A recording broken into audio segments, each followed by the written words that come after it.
ഈ video movie ലവേഴ്സിന് വേണ്ടിയിട്ടുള്ളതാണ്. ഇതിന് കുറച്ച് ലെങ്ത് കൂടാൻ ചാൻസ് ഉണ്ട്, പക്ഷെ മാക്സിമം നിങ്ങൾ ഇത് കാണാൻ ശ്രമിക്കുക. ഈ മൂവി റിവ്യൂ ചെയ്യുന്നവരെല്ലാം സ്ഥിരമായിട്ട് പറയുന്നൊരു കാര്യമാണ്, ഇതെന്റെ വ്യക്തിപരമായ അഭിപ്രായമാണ്, നിങ്ങൾ ഇത് തിയേറ്ററിൽ പോയിരുന്ന് കണ്ടതിന് ശേഷം വിലയിരുത്തുക എന്നുള്ളത്. അതിനുശേഷം ഇവർ ആ സിനിമയെ പറ്റി കൊല്ലാൻ നേരം മാക്സിമം കൊല്ലും. നിങ്ങൾ ശരിക്കും വിചാരിക്കുന്നുണ്ടോ ഇത്രയും മോശം പറഞ്ഞിട്ട് ഒരു സിനിമ ഒരാൾ സ്വന്തമായിട്ട് ചിന്തിച്ച് ആ സിനിമ വീണ്ടും തിയേറ്ററിൽ പോയിരുന്ന് കാണുമെന്ന് നിങ്ങൾ ആക്ച്വലി വിചാരിക്കുന്നുണ്ടോ?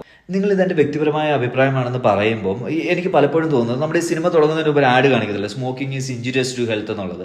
അത് കണ്ടിട്ട് എത്ര പേര് സ്മോക്കിംഗ് നിർത്തിയിട്ടുണ്ട്. അതുപോലെ തന്നെയാണ് നിങ്ങളൊരു റിവ്യൂ പറയുമ്പോൾ നിങ്ങളൊരു കാര്യം മനസ്സിലാക്കണം, എല്ലാവർക്കും മണിരത്നമോ അമൽനീരതോ അല്ലെങ്കിൽ അൻവർ റഷീദോ ഒന്നും ആവാൻ കഴിയണമെന്നില്ല. എല്ലാവരും അവരുടെ മാക്സിമം ട്രൈ ചെയ്യുന്നുണ്ട്. ഇപ്പം എല്ലാവരും ഫ്രണ്ട് ബെഞ്ചർ ആവണമെന്ന് നിങ്ങൾക്ക് ഒരിക്കലും വാശി പിടിക്കാൻ പറ്റത്തില്ല. ബാക്ക് ബെഞ്ചറുണ്ട്, ആ ബാക്ക് ബെഞ്ചറിനെ നിങ്ങൾ എപ്പോഴും പറയുകയാണ് നിന്നെ കൊണ്ട് കഴിയത്തില്ല, നിനക്ക് ഒരു കഴിവും ഇല്ല എന്ന് പറഞ്ഞ് നിങ്ങൾ അവരെ തളർത്തിക്കൊണ്ടിരിക്കുകയാണെങ്കിൽ എങ്ങനെ അവർ മുന്നോട്ട് കയറി വരും? ഒരു സിനിമ എന്ന് പറയുന്നത് ഒരു റൈറ്റർ ഇരുന്ന് എത്രയോ മാസങ്ങളും വർഷങ്ങളും എടുത്ത് എഴുതുന്ന ഒരു സിനിമ, അത് പ്രൊഡ്യൂസറിൻ്റെ അടുത്ത് ചെല്ലുമ്പോൾ പ്രൊഡ്യൂസറിൻ്റെതായ കുറേ ചേഞ്ചസ് അതിൻ്റെ അടുത്ത് വരും.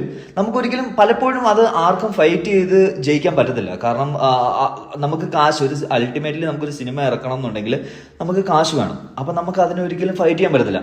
ആ പ്രൊഡ്യൂസറിൻ്റെ ചേഞ്ചസ് കഴിഞ്ഞിട്ട് നമ്മൾ നേരെ പോകുന്നത് ആക്ടേഴ്സിൻ്റെ അടുത്ത് ചെല്ലുമ്പോൾ ആക്ടേഴ്സിൻ്റെ ഒരുപാട് ചേഞ്ചസ് ഉണ്ട്. അവർ പറയുന്ന ചേഞ്ചസ് ചെയ്യുക. ഇതെല്ലാം കഴിഞ്ഞ് നമ്മളൊരു വിഷൻ ഉണ്ടാക്കി വന്നത് മൊത്തത്തിൽ പൊളിച്ചടുക്കിയിട്ടാണ് ഒരു സിനിമ വെളിയിലോട്ട് വരുന്നത്.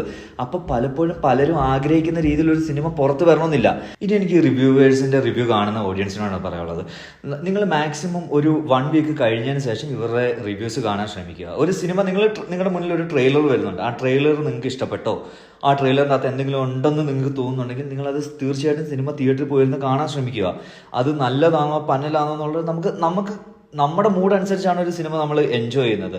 ചില സിനിമകൾ ചിലപ്പോൾ നമ്മൾ ഫ്രണ്ട്സിലൂടെ ഇരുന്ന് കാണുമ്പോൾ നമ്മൾ ഭയങ്കരമായിട്ട് എൻജോയ് ചെയ്യും. അത് ഫാമിലിയോട് ഇരിക്കുമ്പോൾ ചിലപ്പോൾ നമുക്ക് എൻജോയ് ചെയ്യാൻ പറ്റണമെന്നില്ല.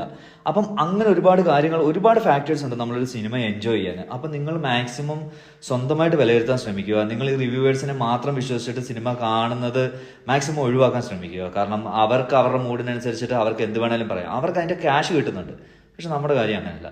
അപ്പം നിങ്ങൾ മാക്സിമം തിയേറ്ററിൽ പോയിരുന്ന സിനിമ കാണുക,